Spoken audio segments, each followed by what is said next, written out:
Hello everyone, welcome to the ICT lecture. Today's our topic of discussion is anal fissure. Myself Dr. Hemant Vyas, Department of Surgery, Subject Surgery and Homeopathic Therapeutics, Discipline Faculty of Homeopathic Science.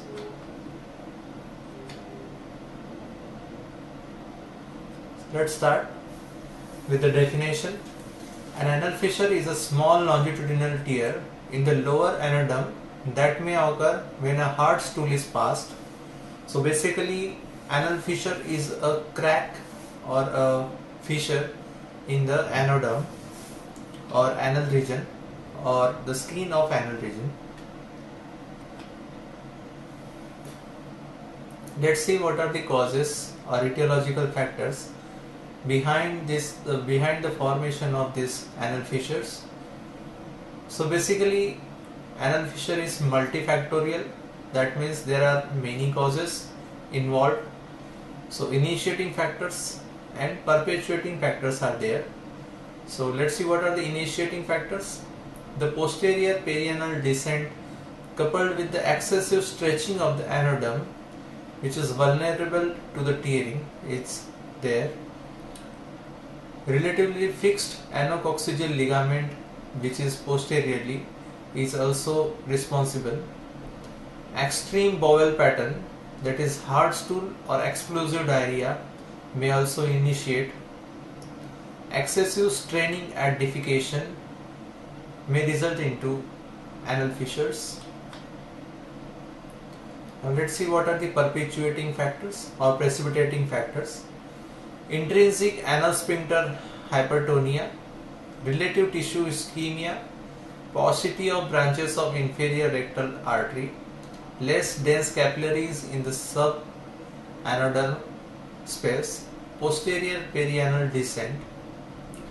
These are all the responsible factors for anal fissures. Now let's see how we can classify these anal fissures. So classification according to duration of symptoms. So according to duration of symptoms or clinically we can classify anal fissures into two, that is acute and chronic anal fissures. Acute anal fissures are those when the symptoms are less than 6 weeks old, and chronic is then when the symptoms are equal to or more than 6 weeks. Then classification according to or based on morphology of fissure. It is divided into two, superficial fissures and deep fissures. So let's see first superficial fissures. It has severe pain with or without bleeding, superficial separation of the anodym with sharp edges, base of the fissure does not reach the internal anal sphincter. The vast majority heals spontaneously within days or within weeks of appropriate conservative treatment. Then deep fissures, they are deep, often with visible fibers of internal anal sphincter, minimal granulation tissue is there at the base, wide pear-shaped ulcer is formed, triad of indurated ulcerage, a distal skin tag, that is sentinel pile, and a proximal hypertrophic anal papilla is also there. The latter, which is hypertrophic anal papilla, is not universal, it may or may not be present. Often deep fissure often persist and either tend not to heal without intervention or they recur regularly. They may result chronically from prolongation or repetition of the causes of superficial anal fissures, or they may arise de novo as a result of a deep tearing right from the start. Now let's see what are the possible locations or the most common locations of occurrence of anal fissures. The most common location of occurrence of anal fissure is the posterior midline, that is 75% chances.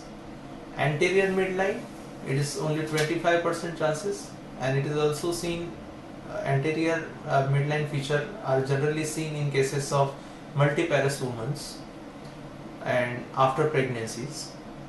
Both anterior and posterior fissures present at the same time is possible rarely in about 3% of cases. Typical location or multiple ulcers or tears, if there are, the chances is more of Crohn's disease or trauma or any tuberculosis, syphilis, AIDS or anal carcinoma. That means if the location of anal fissure is not in the midline, posterior or anterior midline, if it is on the circumference of the anodome, that means it may be due to Crohn's disease or trauma or tuberculosis, syphilis, AIDS or anal carcinoma. Now let's see what are the symptoms of anal fissure. There is severe anal pain, predominant symptom. During defecation may last for several minutes to hours or the entire day even. The pain is severe and it's like knife cutting. There is rectal bleeding, but the bleeding is less than that is seen in hemorrhoids. It is generally minimum and bright red blood. There is pruritus ani, which means itching in the anal region. Now let's see what physical examination we can do to demonstrate or to see or to diagnose the cases of anal fissure. Anal fissures are visualized by gentle parting of the buttocks with eversion of anal verge. We have to note the position of fissure, anterior or posterior, whatever it may be. Then features of acute or chronic fissures. Then direct rectal examination, proctoscopy and sigmoidoscopy is of little value, as there is the lesion in the lower anodome, so we don't need to go further beyond, and the pain is so severe that patient may not allow for direct rectal examination, digital rectal examination, proctoscopy and sigmoidoscopy.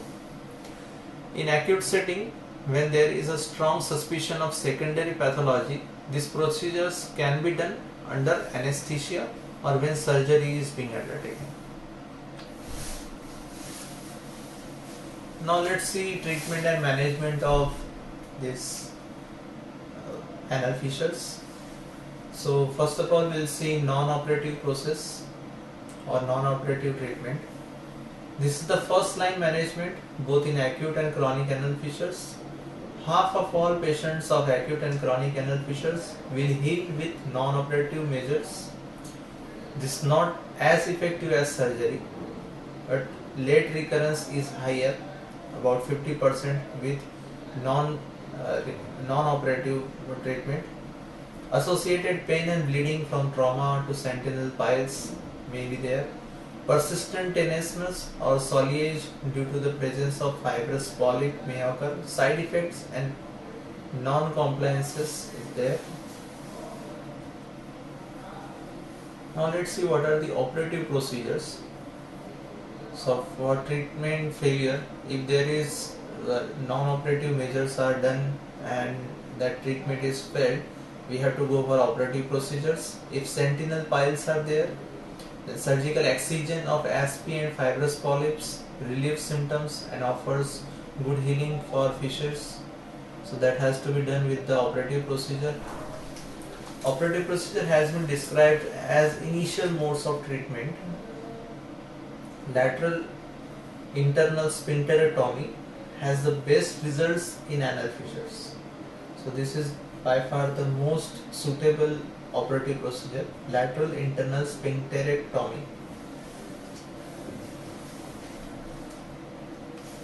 Then we will continue with non-operative management. So we have to treat both initiating and perpetuating factors concurrently. So we have to go for dietary advice, medication, biofeedback.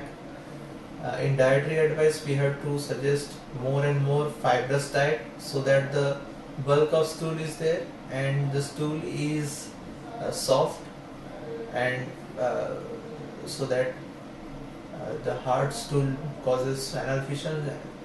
So for relief, we have to advise fibrous food so that stool is soft. Then we have to go for perianal support. It could be manually, or it could be by modified toilet seats like Coloric, Mecamedic Solutions, Kuala Lumpur, Malaysia. So these are modified toilet seats. Then sitz bath we have to advise to the patient. In this, the patient is sitting in lukewarm water or warm water in a tub of water uh, without clothes, so that the anal fissure, the site of anal fissure gets some warm soothing heat, and there is somewhat relief in pain, and also it helps to normalize the anal sphincter contraction. So that's why sitz bath are advised. Topical preparations can be used. So generally topical preparations are prepared in combination of anesthetics, anti-inflammatory and antibiotic substances. So that's what the treatment is all about. You can also advise sphincter relaxants to the patient.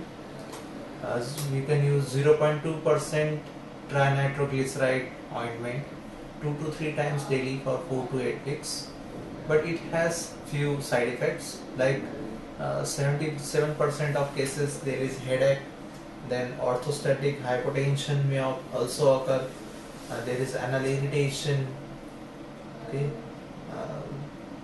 but it immediately relieves the sphincter and it helps to further increase the anal fissures.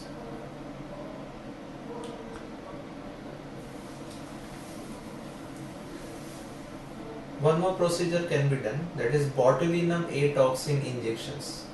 Botulinum A toxin injections are generally injected at the site of fissures. It produces necrosis, local necrosis, and that's why there is fibrosis and healing with the help of scar. So that's what from the today's lecture. See you next time. Thank you.